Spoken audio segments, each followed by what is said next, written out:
रामनवमी के अवसर पर घरों में कन्या पूजन का आयोजन किया गया।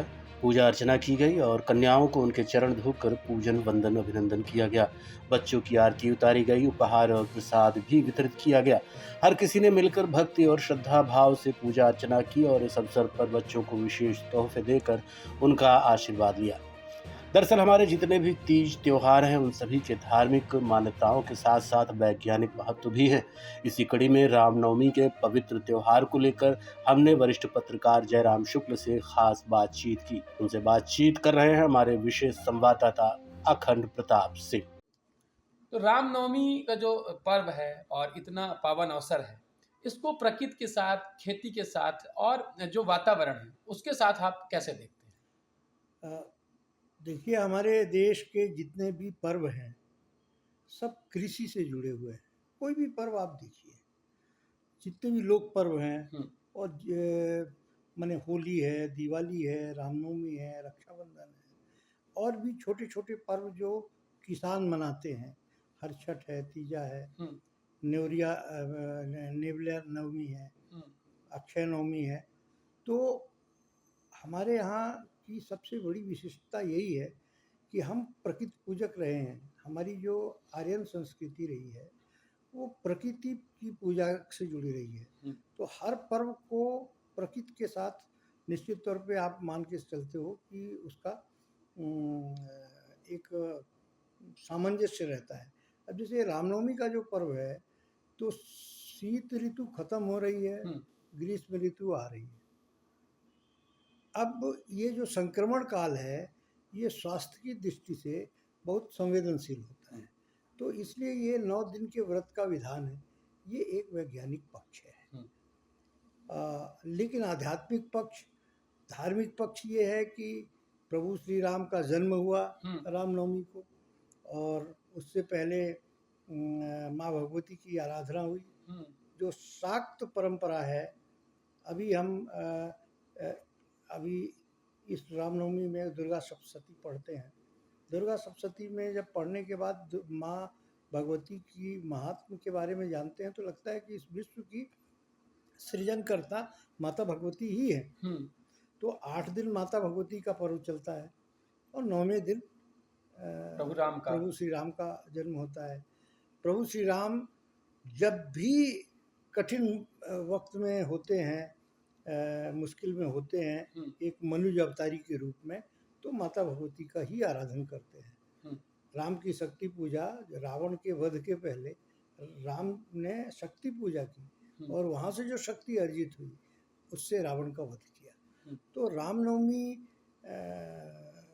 कई मायनों में वैज्ञानिक तथ्य भी है, जैसा कि मैंने कहा कि ये संक्रमण काल है, ऋतु संक्रमण का समय है। दूसरा, माँ की आराधना का पर्व है और माँ की आराधना के पर्व का समापन एक दैवीय अवतरण, ईश्वरीय अवतरण के साथ समापन होता है उसका। और वैसे ही हम शरद में देखते हैं, दशहरा है, तो उस दिन रावण का वध होता है। जैसे मैंने कहा कि राम ने माता भगवती की आराधना करने के बाद रावण का वध किया और राम का जन्म माता भगवती के आराधन के बाद हुआ। तो ये दो चीज़ें, इन दोनों सूत्रों को समझने की ज़रूरत है। और प्रभु श्री राम 12 वर्ष तो हमारी इस धरती में रहे, यहाँ के रोम रोम में बसे हुए हैं।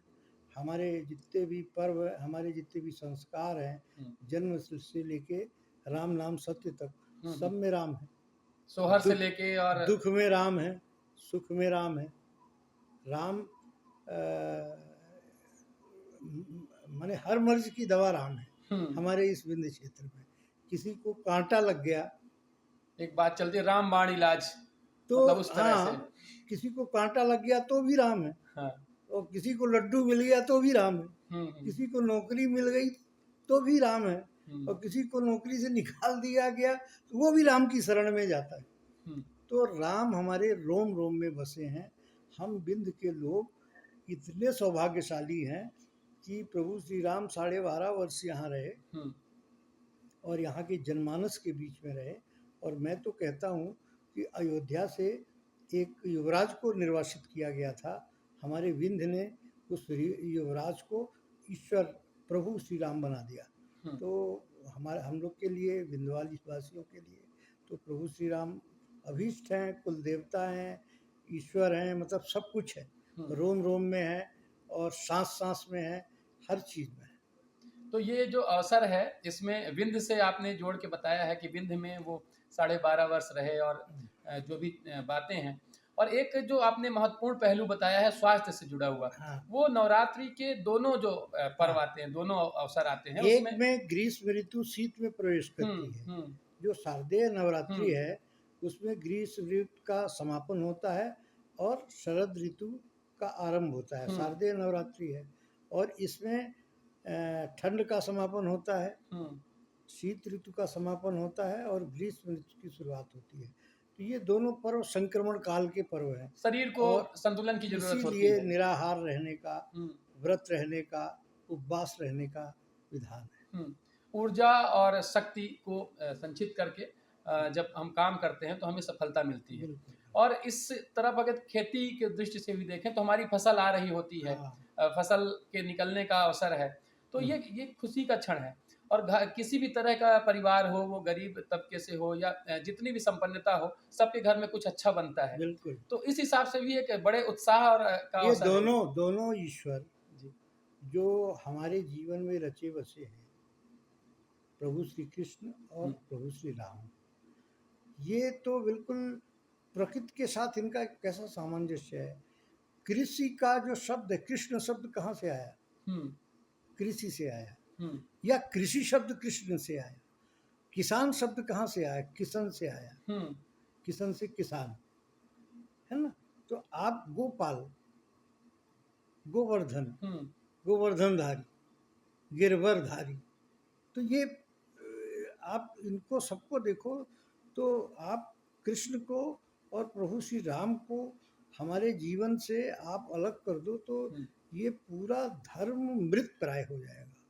हमारे संस्कार, हमारी संस्कृति, हमारी परंपराएं और हमारे उल्लास सब मृत हो जाएंगे।